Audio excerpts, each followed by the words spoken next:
नमस्कार दोस्तों, अभी हमारे खेत में आप गेहूं देख सकते हैं कितनी शानदार तरीके से ग्रो हो चुका है। तो दोस्तों इस तरीके से आपको गेहूं ग्रो करने के लिए कौन सा खाद डालना चाहिए। तो दोस्तों अभी सभी किसान भाइयों की पहली सिंचाई गेहूं में हो चुकी है, साथ ही पहला खाद भी अभी सभी किसान भाइयों ने डाल दिया है। लेकिन उन किसान भाइयों की यानी कि कुछ किसान भाइयों की अच्छे से गेहूं में फुटाव नहीं हुई है, साथ ही गेहूं की जो ग्रोथ है वो भी अच्छी तरीके से नहीं हुई है। तो दोस्तों आज की इस वीडियो में हम जानकारी लेने वाले हैं कि गेहूं की खेती में हमें कौन सा खाद डालना चाहिए, यानी कि ज्यादा से ज्यादा हमारे गेहूं का फुटाव हो और आगे चल टिलर्स की जो संख्या है उसको भी हम अच्छे से अच्छा बढ़ा पाए। तो दोस्तों आज की इस वीडियो में हम इसके बारे में जानकारी लेने वाले। साथ ही दोस्तों आप ये मेरे खेत में देख सकते हैं अभी बालियां लगना स्टार्ट हो चुकी है और एक पौधे में ज्यादा से ज्यादा कल्ले यानी कि टिलर्स की संख्या जो है वो अभी ज्यादा से ज्यादा आई हुई है, यानी कि एक पौधे में ज्यादा से ज्यादा फुटाव अभी हुआ है। तो दोस्तों इस तरीके से फुटाव करने के लिए आपको कौन सा खाद डालना चाहिए। तो दोस्तों आज की इस वीडियो में हम जानेंगे कि आपने पहला खाद तो डाल दिया, साथ ही पहले पानी के साथ आपने पहला खाद डाल दिया, तो अब आपको दूसरे पानी के साथ आपको दूसरा कौन सा खाद डालना चाहिए ज्यादा से ज्यादा फुटाव के लिए। साथ ही जो अभी कुछ खेत में हमें पीलापन की समस्या भी दिख रही है, तो वह पीलापन की समस्या भी दूर हो, साथ ही हमारे गेहूं का जो है वो अच्छे से अच्छे फुटा हो, इसके लिए आपको कौन सा खाद डालना चाहिए। तो दोस्तों इसके बारे में हम आज की इस वीडियो में जानकारी लेने वाले हैं। साथ ही दोस्तों आपको दूसरी सिंचाई कब करनी चाहिए और दूसरी सिंचाई में आपको कौन सा खाद डालना चाहिए, इसके बारे में भी दोस्तों आपको आज की इस वीडियो में A to Z जानकारी मिलने वाली है। तो इसलिए दोस्तों आज का ये वीडियो बहुत ही जानकारी भरा होने वाला है, इसलिए आज की इस वीडियो को एक लाइक जरूर से ठोक देना और चैनल को सब्सक्राइब नहीं किया तो सब्सक्राइब जरूर से कर देना, क्योंकि आपको खेती बाड़ी से रिलेटेड और खासकर गेहूं संबंधी भी A to Z जानकारी इस चैनल पर दोस्तों मिलते रहती है। तो चलिए आज की इस वीडियो को शुरुआत करते हैं। तो दोस्तों वीडियो में आगे बढ़ने से पहले हम सबसे पहले जानते हैं कि हमें दूसरी जो गेहूं में सिंचाई होती है वह कब करनी चाहिए, साथ ही हमें गेहूं में दूसरा खाद कब डालना चाहिए। तो दोस्तों ये तो आपकी जमीन के ऊपर डिपेंड रहता है, आपकी जमीन कैसी है। आपकी जमीन में अगर ज्यादा पानी चाहिए तो आपको इसमें जल्दी सिंचाई करनी पड़ेगी, यानी कि जब आप पहली सिंचाई करते हो तो उसके बाद आपके गेहूं में आपको देखना है कितनी आपके खेत में नमी है। अगर नमी कम है तो आपको जल्दी सिंचाई करनी पड़ेगी, अगर नमी ज्यादा है तो आपको लेट सिंचाई करनी पड़ेगी। तो दोस्तों कुछ किसान भाई फ्लड इरिगेशन से सिंचाई करते हैं, साथ ही कुछ किसान भाई इसमें स्प्रिंकलर से भी सिंचाई कर सकते हैं। तो दोस्तों मैं जो गेहूं में सिंचाई करता हूँ वह करता हूँ दोस्तों स्प्रिंकलर से, क्योंकि दोस्तों मेरे पास पानी की कमी है, इसलिए आप देख सकते हो उधर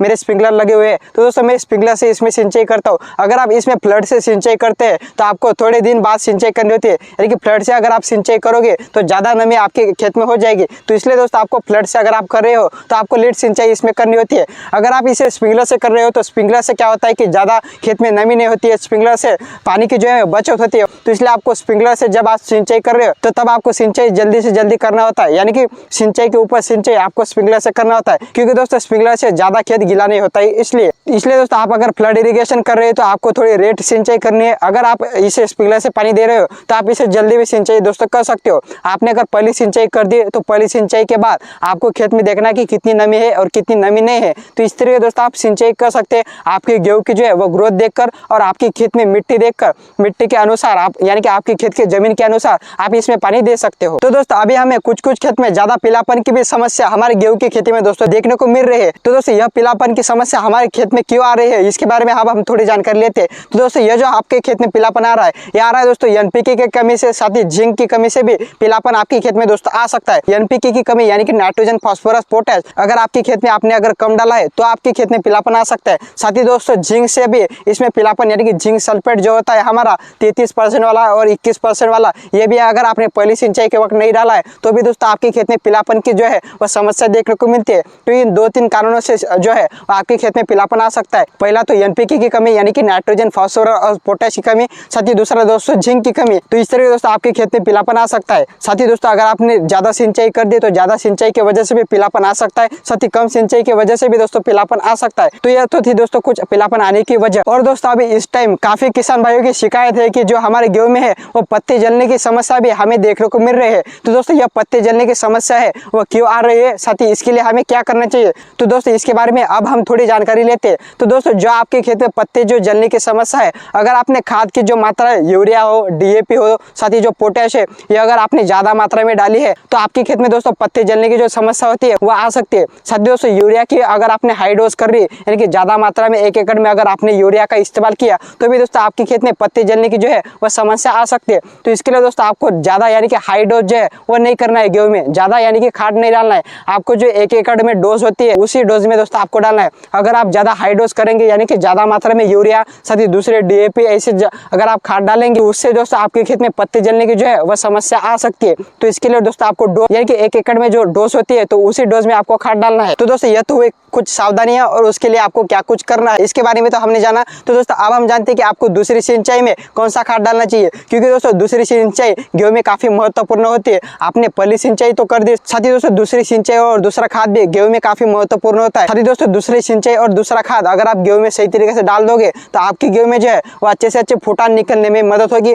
साथ ही दोस्तों आगे चलकर जो बालिए की संख्या है वो भी ज्यादा से ज्यादा बढ़ने में मदद होगी और हरा भरा भी आपका गेहूं रहने में भी मदद होगी। तो दोस्तों इसलिए आपको दूसरी सिंचाई और दूसरा खाद गेहूं में काफी महत्वपूर्ण होता है। तो चलिए दोस्तों अब हम जानते हैं कि आपको गेहूं में दूसरे पानी के साथ यानी कि दूसरी सिंचाई के साथ आपको कौन सा बेज जो है वह खाद डालना चाहिए। तो चलिए दोस्तों इसके बारे में जानकारी लेते हैं। तो दोस्तों गेहूं में अगर हम दूसरे खाद की बात करें तो दोस्तों जो दूसरा खाद होता है, मैंने आपको जैसा कि शुरुआत में बताया, आप सिंचाई के साथ ही आपको दूसरा खाद देना है। तो दोस्तों दूसरा खाद आप सिंचाई यानी कि आपके जमीन के अनुसार तो दे सकते हैं, यानी कि आपकी जमीन में कितनी नमी है और कितनी नमी नहीं, इस हिसाब से भी दोस्तों आप गेहूं में दूसरी सिंचाई साथ ही दूसरा खाद दे सकते हो। लेकिन अगर हम दूसरे खाद की अगर बात करें, मैं अगर आपको दिनों का बताऊं तो दोस्तों आपको 40 दिनों के अंतराल पर जो है वो इसमें दूसरा खाद देना होता है। यानी कि जब आपका गेहूं 40 दिन का हो जाता है तो तब आप इसमें दूसरी सिंचाई और दूसरा खाद दोस्तों दे सकते हो। तो चलिए दोस्तों अब हम जानते हैं कि आपको दूसरी सिंचाई में कौन सा खाद डालना है। तो दोस्तों सबसे पहले तो आपको जब आप गेहूं में दूसरी सिंचाई करते हो तो तब आपको सबसे पहले लेना है दोस्तों यूरिया, क्योंकि दोस्तों यूरिया जो है वह काफी महत्वपूर्ण होता है गेहूं में। दोस्तों यूरिया से जो है वह गेहूं तो हरा भरा होता है, साथ ही गेहूं की ग्रोथ भी जो है वह अच्छे से आपको देखने को मिलती है और गेहूं में कल्ले बढ़ाने में यानी कि गेहूं का फुटाव करने में भी यूरिया जो है वह काफी महत्वपूर्ण होता है। इसलिए आपको दूसरी जब आप सिंचाई गेहूं में कर रहे हो तो तब आपको यूरिया लेना है सबसे पहले तो 40 किलोग्राम 1 एकड़ के हिसाब से। अगर आपने पहली सिंचाई के वक्त यूरिया ज्यादा डाला है तो आप इसमें 35 किलोग्राम भी यूरिया ले सकते हो। साथ ही दोस्तों यूरिया के साथ ही गेहूं की अच्छे से अच्छी ग्रोथ करने के लिए, साथ ही गेहूं हमारा हरा भरा करने के लिए यूरिया के साथ आपको जिंक सल्फेट लेना है। तो दोस्तों जिंक सल्फेट आपको 33% वाला लेना है। तो दोस्तों जो जिंक सल्फेट 33% वाला होता है वो आपको लेना है दोस्तों 1 एकड़ के हिसाब से 4 से लेकर 5 किलो, 4 किलो भी अगर आप लेंगे तो काफी होगा दूसरे सिंचाई के वक्त। तो इस तरह दोस्तों आपको दूसरी सिंचाई के वक्त यूरिया लेना है और यूरिया के साथ ही जिंक सल्फेट लेना है 4 किलोग्राम। साथ ही दोस्तों जिंक सल्फेट के साथ ही आपको सागरिका जो दानेदार आती है वह लेना है दोस्तों, और सागरिका दानेदार होती है इसका जो डोज है 1 एकड़ के लिए आप 5 से लेकर 10 किलोग्राम ले सकते हो। तो दोस्तों जो सागरिका दानेदार है, आपके गेहूं के खेत में अगर ज्यादा पीलापन की समस्या है, अगर आप सागरिका दानेदार डाल दोगे तो जो पीलापन की समस्या है वो आपको नहीं देखने को मिलेगी।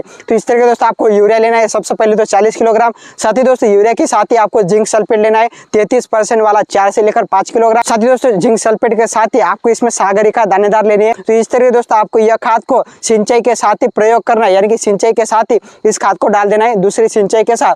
अगर दोस्तों आप इस खाद को डालोगे तो आपको शानदार से शानदार गेहूं में फुटाव देखने को मिलेगा। साथ ही दोस्तों गेहूं के शानदार आपको ग्रोथ भी देखने को मिलेगी और जो पीलापन की समस्या है वह भी आपको नहीं देखने को मिलेगी। और दोस्तों मैंने आपको वीडियो के शुरुआत में जैसा कि बताया, जो पत्ते जलने की समस्या होती है तो उसके लिए आपको ज्यादा हाई डोज करना नहीं है, यानी कि 1 एकड़ में ज्यादा खाद का जो है वह प्रयोग नहीं करना है, यानी कि ज्यादा खाद 1 एकड़ में नहीं डालना है। यानी कि अगर आप सही हिसाब से 1 एकड़ में खाद डालोगे तो आपको जो है वो पत्ते जलने की समस्या नहीं आएगी। पत्ते जलने की समस्या यूरिया या आप दूसरे जो खाद डालते हैं वह अगर आपके खेत में ज्यादा हो जाते हैं तो आपके खेत में पत्ते जलने की जो समस्या है वह आपके खेत में आ सकती है। और दोस्तों टिलरिंग की संख्या ज्यादा से ज्यादा बढ़ाने में यूरिया और जिंक काफी महत्वपूर्ण होता है। तो इसलिए मैंने आपको दूसरी सिंचाई के वक्त यूरिया और जिंक बताया। चलिए दोस्तों पीलापन के लिए मैंने आपको सागरिका दानेदार यह खाद बताया। तो दोस्तों यह खाद आप दूसरी सिंचाई जब आप कर रहे हो तो दूसरी सिंचाई के वक्त आप कर सकते हैं, यानी कि सिंचाई के साथ ही आप इस खाद को दोस्तों दे सकते हो और इस खाद से आपको शानदार से शानदार दोस्तों रिजल्ट देखने को मिलेंगे। और दोस्तों आप मेरा गेहूं भी देख सकते हैं कितनी शानदार तरीके से ग्रो हो चुका है। और दोस्तों अभी मेरे खेत में एक पौधे में ज्यादा से ज्यादा कल्ले अभी आए हुए हैं।